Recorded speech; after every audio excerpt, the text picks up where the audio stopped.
Capítulo 10. As pragas. O derramamento das 7 últimas pragas cobre o mesmo período que o tempo de angústia.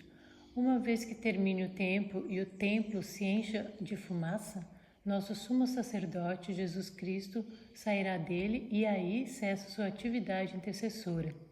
Sobre os ímpios habitantes da terra serão derramados os mais terríveis juízos divinos. Enquanto os justos que receberam o selo do Deus vivo são maravilhosamente protegidos de todo dano físico, os impenitentes sofrem os mais terríveis açoites da ira divina, que castigam sem mistura de misericórdia, porque Deus retira da terra sua proteção, exceto para seus filhos, deixando-a à mercê do inimigo. O relato completo dos acontecimentos relacionados com as pragas pode ser lido no capítulo 16 do Apocalipse. Eis o sumário de sua natureza. Primeira praga, úlcera maligna e pestilenta sobre os que têm o sinal da besta. Segunda, o mar se converte em sangue, com a morte de todo ser marinho. Terceira, os rios e as fontes das águas se convertem em sangue, porque os ímpios perseguiram os santos. Quarta, o sol queima os homens com fogo. Quinta, cai sobre o trono da besta, Roma, e o reino destas se cobre de trevas. Os ímpios mordem a língua de dor. Sexta, é derramada sobre o Eufrates. Suas águas secam e se inicia o Armagedon. Sétima, é derramada no ar e ocorre uma série de acontecimentos verdadeiramente espetaculares que paralisam os ímpios e conduzem à libertação definitiva dos filhos de Deus e ao aparecimento de Cristo, com os eventos que o acompanham. O propósito deste capítulo não é apresentar um estudo completo e analítico de todas as pragas, mas considerar melhor alguns aspectos da sexta e sétima, que são as que têm maior relação com o tema central desta obra. Considerações gerais sobre as pragas. Descrição. Leia-se Apocalipse 16. Chegará o estrondo até a extremidade da terra, porque o Senhor tem contenda com as nações, entrará em juízo contra toda a carne, os ímpios entregará a espada, diz o Senhor.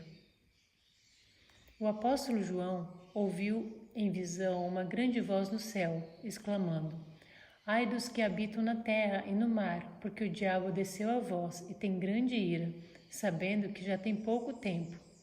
Terríveis são as cenas que provocam essa exclamação da voz celestial. A ira de Satanás aumenta à medida em que o tempo se abrevia, e sua obra de engano e destruição atingirá o auge no tempo de angústia. As pragas que sobrevieram ao Egito, quando Deus estava prestes a libertar Israel, eram de caráter semelhante aos juízos mais terríveis e extensos que devem cair sobre o mundo, precisamente antes da libertação final do povo de Deus. Diz o autor do Apocalipse, descrevendo esses tremendos flagelos: Fez-se uma chaga má e maligna nos homens que tinham o sinal da besta e que adoravam a sua imagem. O mar se tornou em sangue como de um morto, e morreu no mar toda a alma vivente. E os rios e fontes das águas se tornaram em sangue.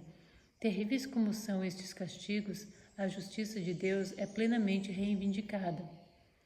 Declara um anjo de Deus: Justo és tu, ó Senhor, porque julgaste estas coisas. Visto como derramaram o sangue dos santos e dos profetas, também tu lhes deste o sangue a beber, porque disso são merecedores. Tempo. Ocorrerem durante o tempo em que o templo está fechado e cheio de fumaça. Ocorrem durante o tempo em que o templo está fechado e cheio de fumaça. Em outras palavras, uma vez que termine o tempo de graça, ou seja, durante o tempo de angústia. Era impossível serem derramadas as pragas enquanto Jesus oficiava no santuário, mas, terminando ali a sua obra e encerrando-se a sua intercessão, nada havia para deter a ira de Deus, e ela irrompeu com fúria sobre a cabeça desabrigada do pecador culpado, que desdenhou a salvação e odiou a correção. Extensão. Essas pragas não são universais, ao contrário, os habitantes da terra serão inteiramente exterminados. Contudo, serão os mais terríveis flagelos que já foram conhecidos por mortais. Todos os juízos sobre os homens antes do final do tempo da graça foram misturados com misericórdia. O sangue propiciatório de Cristo tem livrado o pecador de recebê-los na medida completa de sua culpa, mas no juízo final a ira é derramada sem mistura de misericórdia. Duração. A duração será breve. Se a palavra dia, mencionada em Apocalipse 18:8, é tempo profético, em um dia virão as suas pragas, e, se aplicarmos a escala profética de dia por um ano, poder-se-ia arrazoar que as pragas durarão um ano. Não há referência nos escritos do Espírito de Profecia quanto à duração deste período. O comentário bíblico adventista sugere que a linguagem original destaca a ideia de algo repentino e inesperado, mais que a de duração. No caso, o comentário bíblico adventista sugere que a linguagem original destaca a ideia de algo repentino e inesperado, mais que a de duração. Proteção dos selados. Os filhos de Deus serão milagrosamente protegidos. Enquanto os ímpios estão a morrer de fome e pestilência, os anjos protegerão os justos, suprindo-lhes as necessidades. Para aquele que anda em justiça, é essa promessa. O seu pão lhe será dado, as suas águas lhe serão certas. Os aflitos e necessitados buscam água, e não as há, e a sua língua se seca de sede. Mas eu, o Senhor, os ouvirei. Eu, o Deus de Israel, os não desampararei. Fome de ouvir a palavra de Deus. Naquele dia, multidões desejarão o abrigo da misericórdia de Deus, abrigo que durante tanto tempo desprezaram.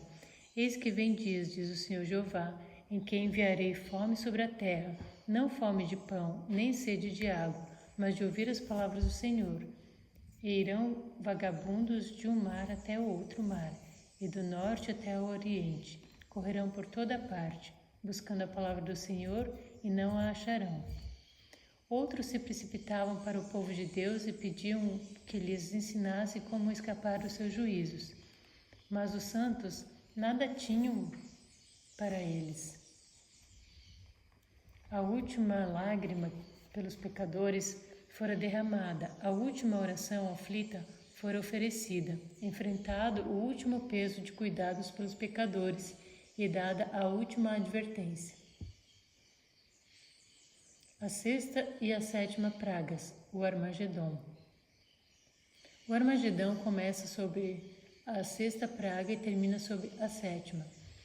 Trata-se de uma profecia não cumprida, da qual alguns elementos, sobretudo a interpretação do aspecto político da mesma, são incertos e sobre os quais existem, como é natural, várias hipóteses.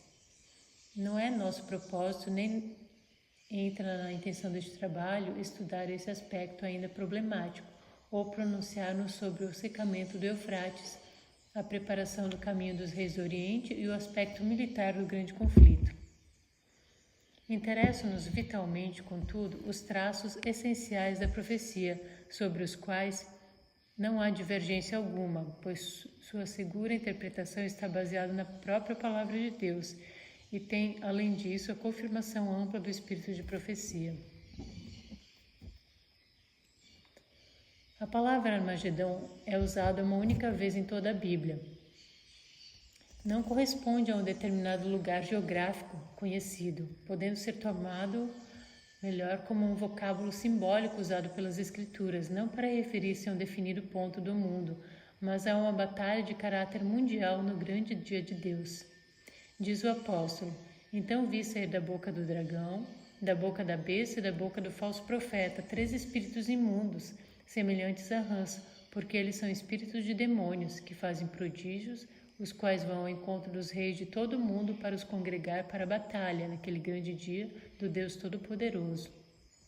Apocalipse 16, 13 e 14. Da análise dos passos bíblicos e dos trechos pertinentes do espírito de profecia, surgem as seguintes conclusões a respeito do Armagedon. Primeiro, é uma batalha entre a verdade e o erro. Segundo, é um conflito entre Cristo e Satanás. Terceiro, Dela participarão os anjos caídos. Quarto, a luta será dirigida contra os filhos de Deus e determinará uma grande perseguição. Quinto, as potências apóstatas, o dragão, isto é, o espiritismo, a besta, ou seja, o romanismo, e o falso profeta, isto é, o protestantismo apóstata, terão nele ativa participação. Sexto, os reis da terra também se encontrarão empenhados na batalha e sua atuação determinará um conflito de caráter político-militar. Em outras palavras, o Armagedon é o último ato do drama milenar da luta entre o bem e o mal, entre Cristo e Satanás com seus respectivos seguidores de anjos e homens, entre a verdade e o erro. Nesta batalha, 3 terríveis poderes se aliarão sob a direção do príncipe das trevas, o dragão, o espiritismo, a besta, o papado e o falso profeta, protestantismo apostatado. Terão como alvo lutar contra o Deus Todo-Poderoso na pessoa de seus filhos fiéis.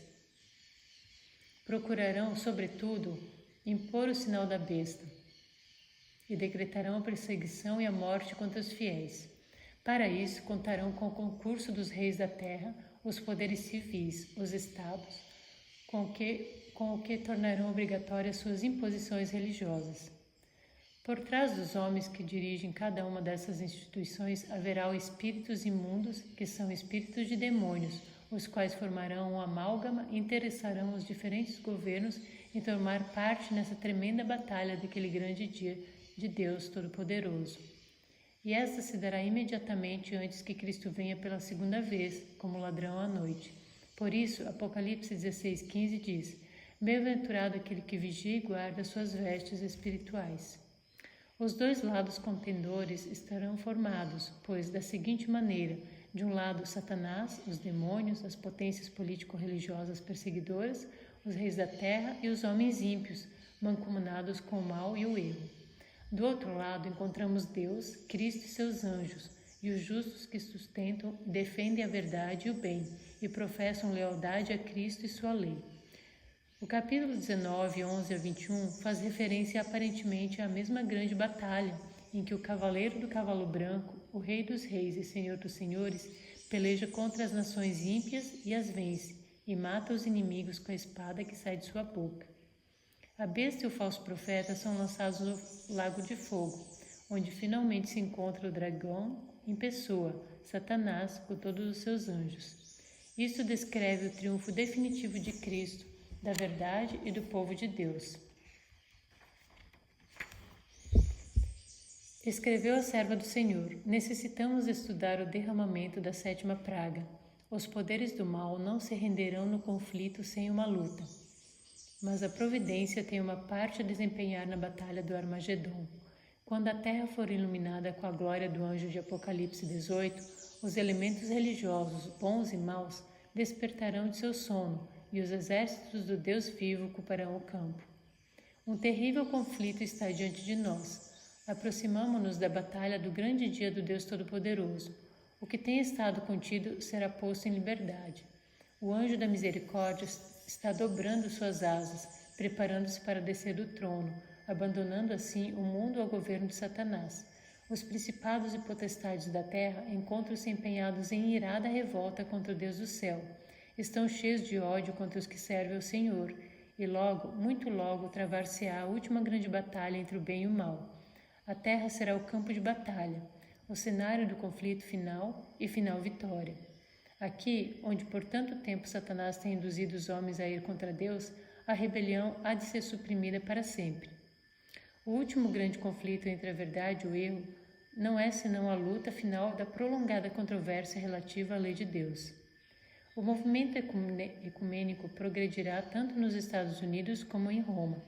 O protestantismo e o catolicismo se unirão, e quando o papado e o espiritismo, juntamente com os protestantes que houverem apostatado, fizerem uma aliança, então somente o pequeno grupo de fiéis a Deus, os que guardam todos os mandamentos de sua santa lei, será considerado como diferente e equivocado por não se unir aos demais. Todos os que não têm o espírito da verdade e não obedecem aos mandamentos de Deus, unir-se-ão sob a orientação de instrumentos satânicos, mas não poderão pôr seus poderes em ação, até que venha o tempo para a batalha do Armagedon. Satanás tem há muito estado a preparar-se para um esforço final a fim de enganar o mundo. O fundamento de sua obra foi posto na declaração feita a Eva no Éden. Certamente não morrereis. No dia em que dele comerdes, se abrirão os vossos olhos e sereis como Deus, sabendo o bem e o mal. Gênesis 3, 4 e 5. Pouco a pouco, ele tem preparado o caminho para sua obra mestra de engano, o desenvolvimento do Espiritismo. Até agora não logrou realizar completamente seus desígnios, mas estes serão atingidos no fim dos últimos tempos. Diz o profeta: Vi 3 espíritos imundos semelhantes a rãs. São espíritos de demônios, que fazem prodígios, os quais vão ao encontro dos reis de todo o mundo, para os congregar para a batalha naquele grande dia do Deus Todo-Poderoso. Apocalipse 16, 13 e 14. Terríveis cenas de caráter sobrenatural logo se manifestarão nos céus, como indício do poder dos demônios, operadores de prodígios. Os espíritos diabólicos sairão aos reis da terra e ao mundo inteiro para segurá-los no engano e forçá-los a se unirem a Satanás em sua última luta contra o governo do céu. Mediante estes agentes serão enganados tanto governantes como súditos.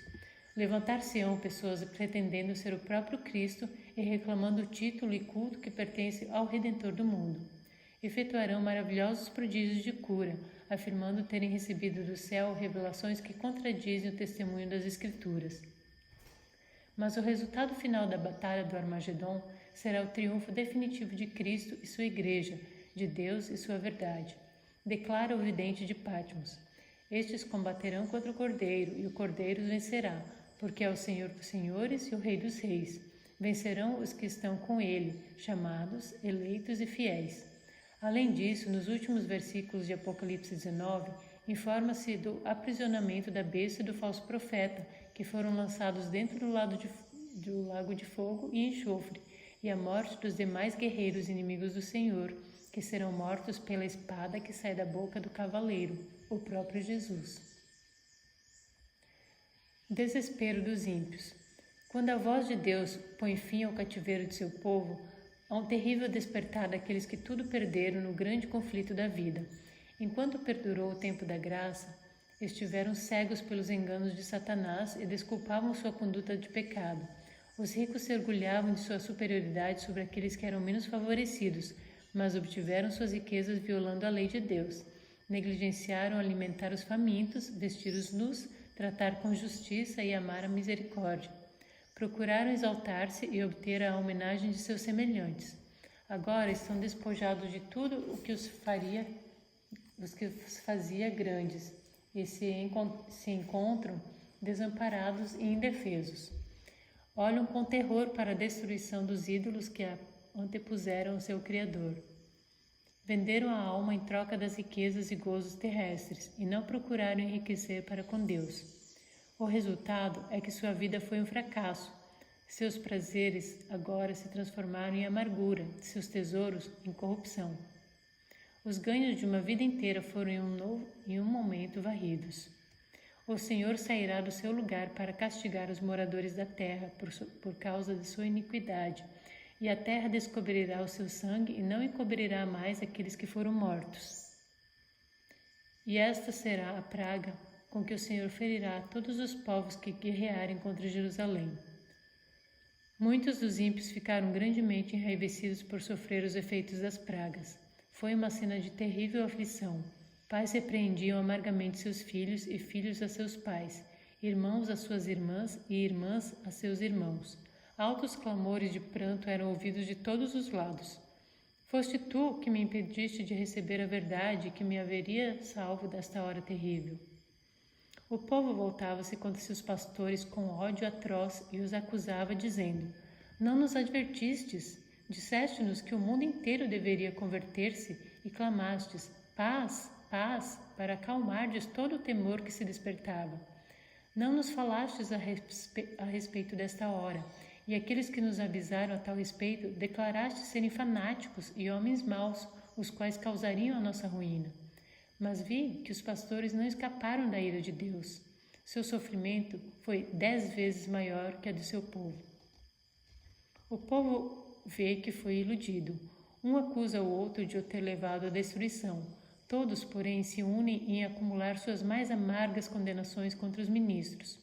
Pastores infiéis profetizaram coisas agradáveis, levaram os ouvintes a anular a lei de Deus e a perseguir os que a queriam santificar. Agora, em seu desespero, esses ensinadores confessam perante o mundo sua obra de engano. As multidões estão cheias de furor. Estamos perdidos, exclamam, e vós sois a causa de nossa ruína. E voltam-se contra os falsos pastores. Aqueles mesmos que mais os admiravam pronunciarão as mais terríveis maldições sobre eles. As mesmas mãos que os coroavam de lauréis levantar-se-ão para destruí-los. As espadas que deveriam matar o povo de Deus são agora empregadas para exterminar os seus inimigos. Por toda parte há contenda e morticínio.